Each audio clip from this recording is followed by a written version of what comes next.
செங்கோட்டை அருகில் கார் வெடித்து நிகழ்ந்த விபத்தில் 12 பேர் உயிரிழந்த நிலையில் இதில் தொடர்புடைய யாரும் தப்பிக்க முடியாது, அனைவரும் தண்டிக்கப்படுவார்கள் என்று இந்திய பிரதமர் நரேந்திர மோடி திட்டவட்டமாக அறிவித்துள்ளார்.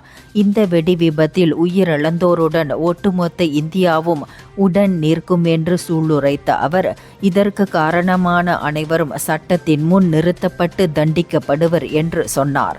தலைநகர் புது டெல்லியில் நிகழ்ந்த இந்த வெடிப்பு சம்பவம் நாடு முழுவதும் பெரும் அதிர்வலைகளை ஏற்படுத்தி இருக்கிறது. இந்த சதி திட்டத்தின் ஆழம் வரை சென்று முழு வீச்சில் விசாரணை நடத்தப்படும் என்றும் மோடி சொன்னார். இந்த கார் குண்டுவெடிப்பு சம்பவத்தில் 7 முதல் 8 டாக்டர்கள் ஈடுபட்டதாக தெரிய வந்துள்ளது. இதனிடையே இந்த வெடிப்பு சம்பவத்தை தொடர்ந்து தமிழ்நாடு முழு விழிப்பு நிலையில் வைக்கப்பட்டுள்ளது.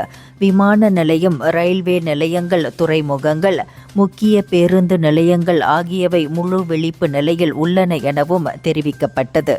இந்தியர்களின் இதய குரல் மக்களோசை.